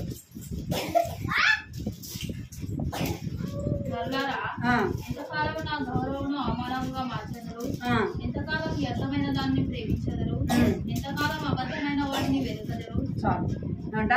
నరులారా, ఎంతకాలము నా గౌరవమును అవమానంగా మార్చెదరు, ఎంతకాలము వ్యర్థమైన దాన్ని ప్రేమించదురు, ఎంతకాలము అబద్ధమైన వాటిని వెతుకుదురు. ఏమంటున్నాడు ఇక్కడ అంటే, నా గౌరవమును ఎంతకాలం మీరు అవమానపరచెదరు, నా నామమును ఎంతకాలం మీరు అవమానపరచెదరు. మన మనసులు రెండు వాటి మీద ఉంటే ఏం పరుస్తామంట? దేవుని అవమానపరుస్తాం కదా. దేవునికి ఏమొస్తుందంట? అవమానము. నా యొక్క గౌరవమును అవమానపరచదు. ఎంతకాలము వ్యర్థమైన దాన్ని మీరు ప్రేమిస్తారు. మనం ప్రేమించేది ఏంటి అంటే వ్యర్థమైనది. అందుకే సొలొమోను భక్తుడు అంటాడు, ఏమంటాడంటే, ఈ లోకంలో ఉన్నదంతా కూడా వ్యర్థము వ్యర్థము వ్యర్థము వ్యర్థము వ్యర్థము అంటాడు. ఎవరు? సొలొమోను భక్తుడు. ఆయన మనలాంటివాడు కాదు. ఎలాంటి వాడు? రాజే, జ్ఞానము కలిగిన వాడు. దేవుడే సొలొమోనుకి జ్ఞానం. అటువంటి జ్ఞానవంతుడు తన జీవితంలో తను అనుభవించినంతా కూడా తనేం తెలుసుకున్నాడు? ఇదంతా కూడా వ్యర్థము. నేను బ్రతికిన బ్రతికంతా, ఈ వైభవం అంతా ఏమంట? వ్యర్థము. అందుకే చెప్తున్నాడు, ఎంతకాలము వ్యర్థమైన దాన్ని ప్రేమించదు. నీవు నేను ప్రేమించేది, నువ్వు నేను చూసేది, నీ మధ్య నా మధ్య సంచరించేది అంతా కూడా ఏమంట? వ్యర్థమైనది. వ్యర్థమైన దాన్ని మనం ఏం చేస్తున్నామంట? ప్రేమిస్తాం. ఎంతకాలము అబద్ధమైన వాటిని వెతుకుదురు. మనం వెతికేది ఎంత ఏంది? అబద్ధం కదా. అది ఉన్నది కాదు. ఈ లోకంలో ఉన్నదంతా కూడా వ్యర్థమైంది. అదంతా కూడా ఏంటంట? అబద్ధము కదా. చిన్నపిల్లలు మొదలుకొని పెద్దవాళ్ళ వరకు ఏం మాట్లాడతాం? అబద్ధమే చెప్తాం కదా. అబద్ధమైన వాటిని ఎందుకు వెతుకుదురు? విగ్రహాలు నిజంగా ఉన్నాయా? అవి దేవుళ్ళేనా? అవి మాట్లాడతాయా? చూస్తాయా? అంటే అదేంది? వ్యర్థం కదా. మనము దానికి ఇచ్చే సమయము కావచ్చు, ధనము కావచ్చు, అదంతా కూడా వ్యర్థం. ఎందుకంటే అది నేను చెప్పగలను. విగ్రహారాధన చేశాను, చిన్న వయసులోనే విగ్రహారాధన చేశాను. మా ఇంట్లో ఎవరు చేయరు, నేను చేస్తాను. అంత చిన్న వయసులో కూడా శనివారం అంటే ఫాస్టింగ్ ఉంటా, మళ్ళీ గురువారం అంటే ఫాస్టింగ్ ఉంటా. ఉదయాన్నే తలస్నానం చేయాలి, అవన్నీ తుడసాలి, అవన్నిటి బొట్టు పెట్టాలి. పండుగ వచ్చిందంటే అన్నిటికీ టెంకాయ కొట్టాలి. వాటన్నిటిని కూడా చేయాలి. ఎందుకు? అమ్మో ఈ దేవుడు చేయకపోతే ఏమవుతుంది అని అవన్నీ కూడా ఏం చేస్తుందని చేస్తాను. ఎందుకంటే అప్పుడు తెలియదు, అప్పుడు నిజమైన దేవుడు ఎవరో తెలియదు కాబట్టి ఏం చేస్తూ వచ్చాను? వ్యర్థమైన దాన్ని ప్రేమించాను, ఇంకా అబద్ధమైన వాటిని వెతుకుతూ వచ్చాను. కనుక దేవుడు ఈ యొక్క మధ్యాహ్న సమయంలో ఏం మాట్లాడుతుందంటే, మనము పరిచారకులముగా ఉండాలి. పరిచయం చేయటానికి మనమే అప్పగించుకోవాలి. ఎవరో చెప్తే చేసేది కాదు, కానీ దేవుని పని, దేవుని పరిచర్య మనం చేస్తున్నప్పుడు దేవుని బిడ్డలైన వారు కూడా, మనం దైవ సేవకులైన వారికి ఏదైనా మనం చేస్తున్నాము అనుకోండి, అది ఎవరికి చేసినట్లంట? ఎవరికి చేసినట్టు? దేవునికి చేసినట్టు. నేను బీబీఎస్కి వెళ్ళినా కూడా వెళ్తా కదా, హాలిడేస్లో వెళ్ళినప్పుడు నేను వాక్యం చెప్పడం వస్తారు కదా సిస్టర్స్, వాక్యం చెప్పడానికి ఇద్దరు వస్తారు వాక్యం చెప్పడానికి. అంటే మనకి బీబీఎస్కి అక్క అన్న ఇద్దరు వచ్చారు. ఆమె బయటకు వెళ్ళిన కాడ ఇద్దరు అక్క వాళ్ళే వస్తారు, ఎక్కడ నుంచి వస్తారు. వారికి నేను ఏం చేస్తాను అంటే, నా వంతు నేను ఏదో ఒక సహాయం చేస్తాను. ఎందుకంటే వారికి స్నానానికి నీళ్లు పెట్టడము, ఏదైనా వారు అడిగినప్పుడు నేను సేవకురాలు కదా, వాళ్ళనే వాళ్ళు నువ్వు ఎక్కడి నుంచి వచ్చావు? మన విశ్వాసివా అనేవాడు. నువ్వు విశ్వాసివా, ఇక్కడ విశ్వాసివా అంటారు. ఎందుకు? ఆడ వాళ్ళకి చేస్తున్నాను కాబట్టి. అంటే కాదంటే నేను సేవకురాలు అంటారు. నువ్వు సేవకురాలు, నువ్వు చేయకూడదమ్మా, నీ చేత చేయించుకోకూడదు అంటారు. నువ్వు చేయొద్దు, నువ్వు ఒక సేవకురాలి కదా అంటే వాళ్ళల్లో వేసుకొచ్చిన వాళ్ళు సేవకురాలు ఉంటారు. మామూలుగా విశ్వాసులు కూడా వారితో పాటు వస్తారు. నువ్వు చేయొద్దామా, నువ్వు సేవకురాలి కదా, మేము మీకు చేయాలి కానీ మీరు చేయొద్దండి. కాదండి, నాకు ఇష్టమైంది నేను చేస్తాను అంటే మనం ఏం చేయాలా? నేను అనుకుంటున్నాను ఆ పని నేను చేయగలను కానీ వారికి నేనేమైనా చేయగలను. ఈ పని చేయడం ద్వారా వారి పరిచయంలో నాకేముంటుంది? ఏముంటుంది? భాగం ఉంటుంది. వాళ్ళు పాటలు పాడి కథ చెప్పి లెసన్ చెప్తే వారికి నేను ఏదైనా చేస్తే వారికి దేవుడు ఎంత బహుమానం ఇస్తాడు, నాకు కూడా వారు చేసిన దాంట్లో బహుమానం ఇస్తాడు. నేను చేయకుండా మీకు చెప్పట్లేదు చేయమని, నేను చేయకుండా మీకు చేయమని చెప్పట్లేదు, నేను చేశాను. మన కాడ బీబీఎస్ జరిగితే కూడా ఉదయాన్నే లేదు, ఒకటే ఉంటుంది మా బీబీఎస్ జరిగింది. ఉదయాన్నే వెళ్ళి అక్క వాళ్ళకి టీ పెట్టించేదాన్ని, అది ఇది చేస్తే అక్క అనేది చదవగల అక్క నువ్వు చేయడం ఎందుకు అక్క, నువ్వు ఎందుకంటే చేసేది విశ్వాసాలు అక్కడ చేస్తారు అక్క అని. అక్క మా విశ్వాసాలు అక్క వాళ్ళకి అందరు చిన్నపిల్లలు వాళ్ళు రెడీ అయ్యేలోపు లేట్ అవుతుంది అక్క, నేనేం చేయట్లేదు మీకు చిన్నగా కదా చేసేది. నేను గొప్ప చెప్పుకోవటం కాదు, నేను గొప్ప చెప్పుకోవడం అని కాదు, కానీ మనము దేవుని ఇంటిలో చేసేది అది దేవుని పనైనా దైవ సేవకులకైనా మనం చేసేది ఎవరికి చేసినట్టు అంటే దేవుని చేసినట్టు. అందరూ రాత్రి చెప్పాడు కదా, రాత్రి అన్న వాక్యం మనం దేవుని బిడ్డలైన వారికి చేస్తే ఏం చేస్తాడంట? దేవుడు మన లెక్కలో రాస్తాడు, మనకేం చేస్తాడంట? బహుమానము ఇస్తాడు. మనం మొదట పరిచయం చేసేవాళ్ళంతా ఉండాలి. రెండోది మౌనముగా ఉండాలి. దేవుని కొరకు కష్టాలు వచ్చినా, శ్రమలు వచ్చినా, బాధలు, నిందలు, అవమానాలు వచ్చినప్పుడు మనం ఏం చేయాలంటే మౌనంగా సహించాలి. తద్వారా మనకేం వస్తుంది? మన ద్వారా దేవుని నామానికి మహిమ వస్తుంది. మూడోదిగా మనం ఎలా ఉండకూడదంటే రెండు మనసులు కలిగి ఉండకూడదు. దేవునింటికి నువ్వు ఎలాగైతే పోతున్నావో లోకంలో కార్యాలు కూడా, ఒకవేళ నేను తప్పనిసరిగా ఆందోళనలు అక్క పిలుస్తారు కదా, పక్షులు పిలుస్తారు కదా, వాళ్ళ దగ్గరికి మనం వెళ్ళినప్పుడు మనం దేవుని మందిరానికి ఎలాగే వెళ్తున్నాము అలాగే వెళ్ళాలి. మంచి కట్టు కట్టుకోవచ్చు కాదని మీరు పూలు పెట్టుకోవటం, గోల్ రంగులు వేసుకోవటం అవన్నీ చెట్టు ద్వారా ఎవరికైనా దేవుని మనం ఏం చేస్తామంటే అవమానపరిచిన వారు. అర్థమైంది? మిమ్మల్ని చూసిన వాళ్ళు దేవుని చూడాలి. మీరు ఎలాగ వెళ్ళినారనుకో, మీరు మందిరానికి ఎలా వెళ్తున్నారో అదే విధంగా మనం వెళ్ళామనుకో ఎవరిని చూస్తారు వాళ్ళు? మీరు క్రైస్తవులా దేవుని మందిరానికి అందుకే ఇలాగ ఉండాలి, వాళ్ళైతే ఎట్లా ఉండాలి ఏం చెప్తారు? వారి నోటితో వారే చెప్తారు. గుర్తుపెట్టుకోండి, మీరు వెళ్ళచ్చు, కానీ వాటిలో మనం ఎంతవరకు ఉండాలో అంతవరకే ఉండాలి. ఎంతవరకు ఉండాలో అంతవరకే ఉండాలి. అన్నిల పద్ధతులు ఆచారాలు ఆచరించకూడదు. మనము రెండు మనసులు కలిగి ఉండకూడదు. నీ ద్వారా నా ద్వారా దేవుని నామానికి మహిమ రావాలి.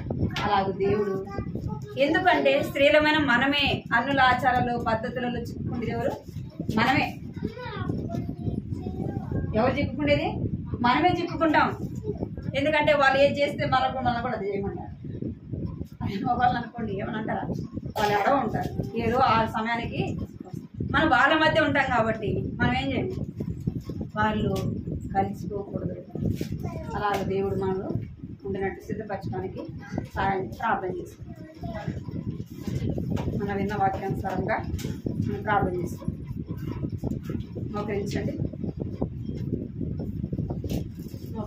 ప్రార్థన చేస్తాం.